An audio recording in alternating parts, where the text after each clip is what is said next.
Assalamualaikum, welcome back to my YouTube channel. I'm Dr. Hira Khan. Today's topic which I selected for you people, it is alopecia. बहुत common issue है, बहुत common problem है जो आजकल काफ़ी लोगों को है और आई थॉट कि मैं इसके ऊपर डिस्कस करूं. Alopecia is medical terminology. Basically इसको हम कहते हैं नॉर्मल टर्म में हेयर लॉस या एक्सेसिव हेयर फॉल. इसके बहुत रीजंस होते हैं, काफ़ी कॉजेज़ होते हैं, विच कॉजेज़ जेनेटिक कॉज भी होता है और इसकी काफ़ी टाइप्स हैं जो मैं सब एक्सप्लेन करूँगी ब्रीफली आप लोगों के साथ इंशाल्लाह विद ऑल इमेजेस.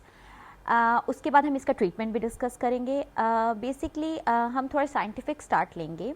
हेयर के बेसिकली इसका एक प्रॉपर साइकिल होता है जिसमें 4 फेजेस होते हैं हम लोगों के पास. First phase is anagen phase. Anagen phase is a growth phase which is basically of 2 to 6 years. उसके बाद सेकेंड हम लोगों के पास आता है catagen phase. Catagen phase is basically a transitional phase. It is between 3 to 4 weeks. उसके बाद हम लोगों का थर्ड फेज़ है दैट इज़ टीलोजन फेज़. ये रेस्टिंग फेज़ होता है हमारे हेयर्स का. ये रेस्टिंग फेज़ बेसिकली हम लोगों का 1 to 4 months रहता है. And the last phase which is exogen phase, वो शेडिंग फेज़ होता है. हमारे हेयर जो आप कहते हैं ना हेयर फॉल हो रहे हैं थोड़े, इफ़ यू आर ब्रशिंग तो कुछ स्ट्रैंड्स इसके निकल रहे हैं, तो 50 इस एक्सोजन फेज़ में which you know it's between 2 to 5 months. और अगर इस फेज़ के अंदर आपके 50 to 100 स्टैंड्स डेली बेसिस पे भी आपके बाल उतर रहे हैं, सो दैट्स क्वाइट नॉर्मल. ठीक है. अगर इफ़ एक्सीड्स 100 और 120 then you should be conscious कि आपको हेयर फॉल एक्सेसिव हो रही है या maybe you are going towards hair loss और एलोपेशिया.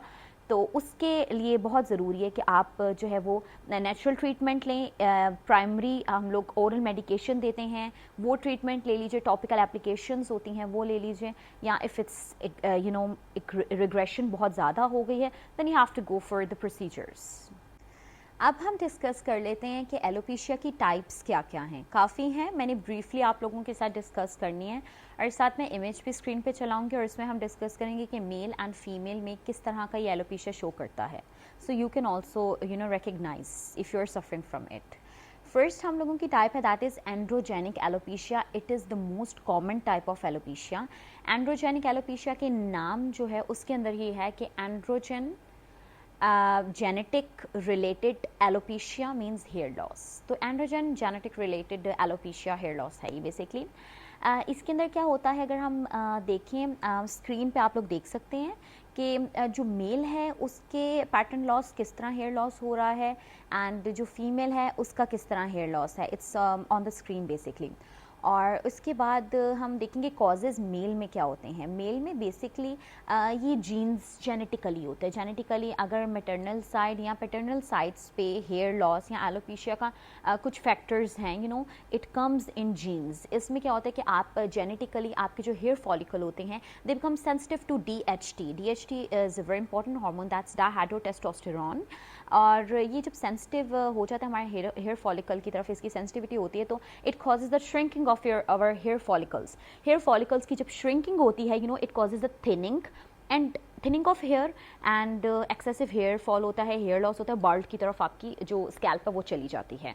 द मेन कॉज जो मेल में होता है वो ये होता है. एंड मतलब कीप वर्ड्स आप ये याद रखें, मोर DHT means more dihydrotestosterone then more hair loss के chances हैं. And if it's less than less chances. तो हम इसीलिए यू नो अभी आगे मैं डिस्कस करूँगी कि हम लोग मेडिकेशन में DHT ब्लॉकर्स भी देते हैं पेशेंट्स को. इसके बाद फीमेल में एंड्रोजेनिक एलोपेशिया का जो कॉजेज़ होते हैं काफ़ी हैं, मैं कुछ डिस्कस करूँगी आपसे. यू कैन से कि मिनोपॉज जो मेंस्ट्रुअल साइकिल का जो फेज़ में पॉज आता है in after 45 to 50 above ladies में वो कॉज हो सकता है. देन यंग में अगर आप लोग देखें, यंग एंड ओल्ड बोथ में polycystic ovary syndrome is also one of the case of androgenic alopecia. And hyperprolactinemia is also the cause, and insulin resistant female patients also, they're also suffering from androgenic alopecia. इसके बाद second जो type है ये basically इस तरह type है कि इसमें थर्ड और फोर्थ टाइप भी थोड़ी कनेक्टेड हो जाएगी इन सेंस कि जितनी वो रिग्रेस होती जाएगी, जितनी वो एक्सट्रीम पे जाती जाएगी, हम सेकंड टाइप में आते जाएंगे। सेकंड टाइप बेसिकली मेरे पास है एलोपेशिया एरिएटा। एलोपेशिया एरिएटे में बेसिकली क्या होता है कि सर्कुलर स्पेसेस स्कैल्प के ऊपर जो होते हैं वो बनना स्टार्ट हो जाते हैं। It is an auto immune disorder. Auto immune disease में बेसिकली क्या होता है कि आपकी अपनी ही बॉडी, आपके हेल्दी सेल्स जो बॉडी में होते हैं उनको अटैक करना स्टार्ट हो जाती है, which leads to hair loss.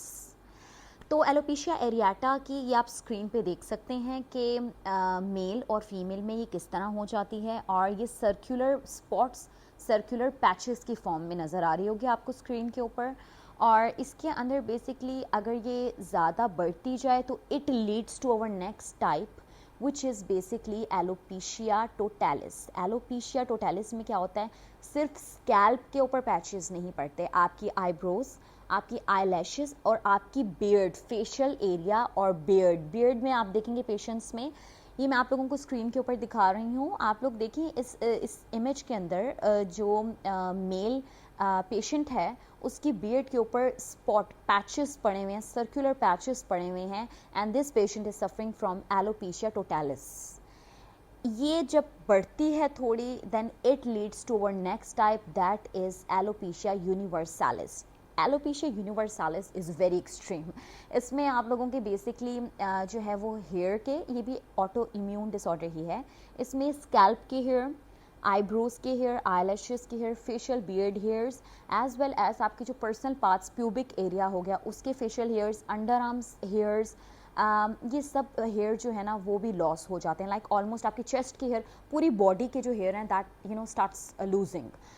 इस एलोपेशिया यूनिवर्सालिस में ऐसे होता है। आप स्क्रीन पे देख सकते हैं, ये कुछ पेशेंट्स का मैंने डाटा लिया। इन पेशेंट्स के जो हैं वो पूरी बॉडी स्कैल्प से लेकर नीचे तक जो आपको नज़र आएगी, इनके ओवरऑल जो है वो एलोपेशिया यूनिवर्सालिस का ये पेशेंट विक्टिम है।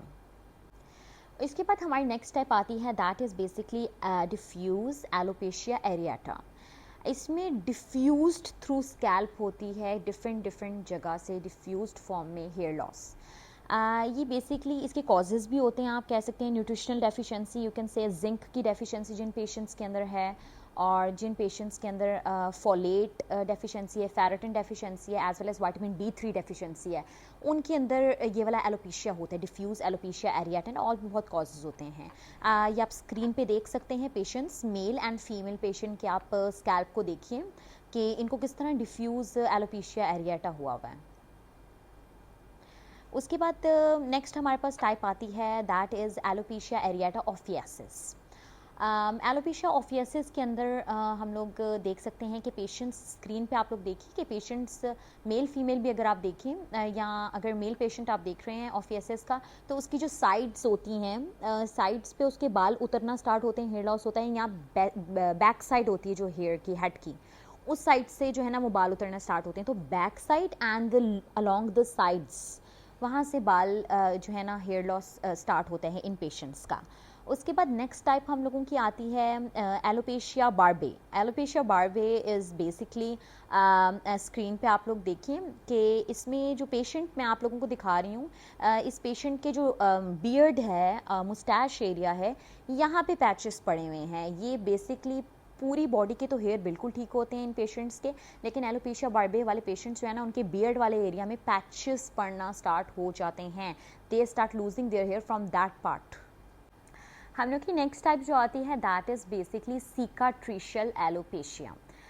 It is also known as scarring alopecia. Scarring alopecia में बेसिकली इसमें क्या होता है कि हम लोगों की it's irreversible, it's not recoverable at all, and इसके अंदर क्या कंडीशन होती है कि आप लोगों का जो हेयर फॉलिकल होता है ना, कम्प्लीटली डिस्ट्रक्शन हो जाती है उसकी। आप स्क्रीन के ऊपर देख रहे हैं, ये मेल पेशेंट है एक हम लोगों का, इसकी सिकाट्रिशियल एलोपेशिया हुई हुई है इस वक्त। उसके बाद नेक्स्ट टाइप हम लोगों की आती है, that is telogen effluvium alopecia, हम इसको कह सकते हैं। It is also related, you can also say it stress related alopecia. इसके अंदर क्या होता है, हम लोगों का जो हेयर साइकिल का जो ग्रोथ फेज़ होता है ना, दैट फेज़, उसमें बहुत बड़ा शिफ्ट आ जाता है, massive shift in growth phase. तो जब massive shift in growth phase होता है बेसिकली, एंड ये 3 to 9 मंथ्स का होता है, इसके अंदर आप लोगों के हेयर शेडिंग होगी, हेयर फॉल होगा, हेयर एक्सेसिव हेयर फॉल होगा, हेयर लॉस होगा, लेकिन ये खुद ब खुद 3 to 9 मंथ्स के बाद या कुछ पेशेंट्स का within this period stabilize हो जाता है, ठीक है। इसमें हम लोग बहुत इंपॉर्टेंट फैक्टर्स मैंने कहा था आप लोगों के साथ डिस्कस करूँगी। इसमें चाइल्ड बर्थ, यू नो, जो फीमेल डिलीवरी के बाद उन लोगों का हेयर फॉल होता है, it's this type of case child birth के बाद जो होता है। फिर उसके बाद हम डिस्कस करेंगे ट्रॉमा, किसी को अगर ट्रॉमा, सडन ट्रॉमा लगे, फॉर एग्जांपल लाइक किसी का पता चला है कि कोई हादसा किसी के साथ पेश आ गया है, कोई किसी का कोई अपना जो है वो इस दुनिया में नहीं रहा, आपको सडन शॉक मिलता है, एक ट्रॉमा मिलता है, उस वजह से भी होता है इसके अंदर। एंड चाइल्ड बर्थ हो गया, फिर फिज़िकल एंड इमोशनल स्ट्रेस हो गया, ट्रॉमा हो गया, ये सारे फैक्टर्स होते हैं जो ये वाला जो है एलोपेशिया कॉज करते हैं। उसके बाद हम लोगों के पास आ जाता है द लास्ट टाइप जो मैं आप लोगों के साथ डिस्कस करने लगी हूँ, that is anagen effluvium. Anagen effluvium basically chemotherapy alopecia या हेयर लॉस हम इसको कह सकते हैं, या मेडिकेटेड रिलेटेड एलोपेशिया कह सकते हैं। फॉर एग्जांपल आपको मैं ये एग्जांपल कोट करना चाहूँगी, आप कीमोथेरेपी के जो पेशेंट हैं उनको देखिए, जब उनको कीमोथेरेपी लगती है, मेडिकेशन मिलती है ये वाली, तो इस एलोपेशिया में क्या होता है, सडन, बहुत ही फास्ट, ज़्यादा टाइम नहीं लगता, ज़्यादा फास्ट टाइम पीरियड में जो है ना वो पेशेंट्स के हेयर लॉस हो जाते हैं। हाँ, within time, some time of period के कुछ टाइम के बाद जो है वो उनके हेयर दोबारा ग्रो होते हैं, बिकम स्टेबलाइज ऑल्सो, बट इस ड्यूरेशन में बहुत फास्ट, कीमोथेरेपी एलोपेशिया में बहुत फास्ट बाल गिरना स्टार्ट हो जाते हैं पेशेंट्स के। अब हम लोग डिस्कस कर चुके हैं आप लोगों से ऑलमोस्ट हेयर ग्रोथ साइकिल भी डिस्कस हो गया, और जितनी मैक्सिमम टाइप्स मुझसे एलोपेशिया की कवर हो सकी आप लोगों के सामने वो मैंने कवर की। इसके अंदर भी अगर आपको किसी स्पेसिफिक टॉपिक या एलोपेशिया की कोई ऐसी टाइप है जो आप सोच रहे हैं आपके आसपास बहुत ज़्यादा है और मैं उसकी प्रॉपर डिटेल्ड वीडियो बनाऊं, तो मैं वो भी इंशाल्लाह ज़रूर बनाऊंगी। आप प्लीज़ कमेंट में मुझे बताइएगा। और इंशाल्लाह अब इसका रहता है ट्रीटमेंट में मैंने natural treatment, oral treatment, topical treatment, and फिर उसके बाद किस तरह वो थोड़ा बैक स्टोरी भी बताऊंगी, डिस्कवर हुआ थ्रू साइंटिस्ट मेडिसिन, और उसके अलावा इसके प्रोसीजर्स क्या हो सकते हैं वो भी ब्रीफली आपसे इंशाल्लाह ज़रूर डिस्कस करूंगी। तब तक के लिए please like, share and subscribe my YouTube channel. इंशाल्लाह हम नेक्स्ट वीडियो में मिलेंगे। अल्लाह हाफिज़ एंड टेक केयर।